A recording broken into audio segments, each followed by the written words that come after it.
నమస్తే, welcome to Sakshi sports. నేను మీ కృష్ణబాల. IPL season ఆరంభంలోనే రికార్డుల మూత మోగుతుంది. రాత్రి చెన్నైలోని చెపాక్ స్టేడియం సాక్షిగా పంజాబ్ కింగ్స్ బ్యాటర్లు విధ్వంసం సృష్టించారు. చెన్నై సూపర్ కింగ్స్ నిర్దేశించిన 210 పరుగుల భారీ లక్ష్యాన్ని ఛేదించే క్రమంలో Punjab opener Priyansh Arya tsunami innings ఆడాడు. కేవలం కొన్ని బంతుల్లోనే మ్యాచ్ స్వరూపాన్ని మార్చేసి ఐపీఎల్ చరిత్రలో పంజాబ్ కింగ్స్ పేరు మీద ఒక అరుదైన రికార్డును లిఖించాడు. చెన్నై సూపర్ కింగ్స్ విసిరిన 210 పరుగుల సవాల్ను పంజాబ్ కింగ్స్ ఏమాత్రం తడబడకుండా స్వీకరించింది.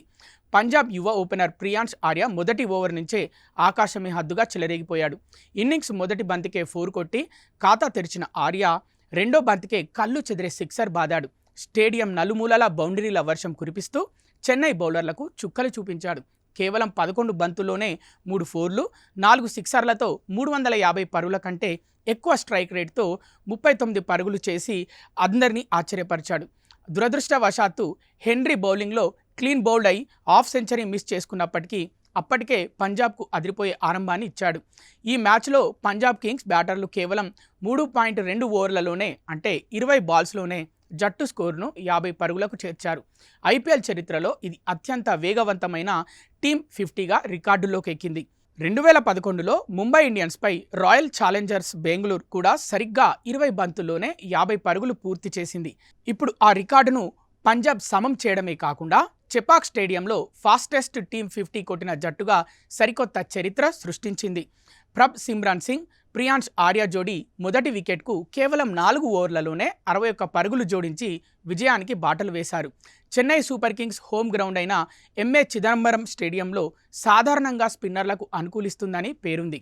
కానీ పంజాబ్ బ్యాటర్లు మాత్రం ఆ అంచనాలను తలకిందులు చేశారు. 6 ఓవర్ల పవర్ ప్లే ముగిసేసరికి పంజాబ్ స్కోర్ బోర్డు 80 పరుగులు దాటేసింది. ఐపీఎల్ 2026లో పంజాబ్ కింగ్స్ బ్యాటింగ్ లైనప్ ఎంత బలంగా ఉందో ఈ ఇన్నింగ్స్ చెబుతోంది. సిఎస్కే వంటి పటిష్టమైన బౌలింగ్ విభాగం ఉన్న జట్టుపై వారి సొంత గడ్డపైనే ఇంత వేగంగా పరుగులు సాధించడం పంజాబ్ ఆత్మవిశ్వాసాన్ని రెట్టింపు చేసింది. ఐపీఎల్లో గతంలో Rajasthan Royals, Kolkata night riders కూడా వేగవంతమైన పవర్ ప్లే స్కోర్లు సాధించినప్పటికీ పంజాబ్ నమోదు చేసిన ఈ 20 బంతుల హాఫ్ సెంచరీ టాప్ లిస్టులోకి చేరిపోయింది. గతేడాది యశస్వి జైస్వాల్ కేవలం 13 బంతుల్లో వ్యక్తిగత హాఫ్ సెంచరీ సాధించిన రికార్డు ఉండగా ఇప్పుడు టీం పరంగా పంజాబ్ చూపించిన జోరును నెటిజన్లు ప్రశంసిస్తున్నారు. ఈ విజయంతో పాయింట్ల పట్టికలో అగ్రస్థానానికి చేరిన పంజాబ్ ఈసారి కప్పు కొట్టడమే లక్ష్యంగా కనిపిస్తోంది.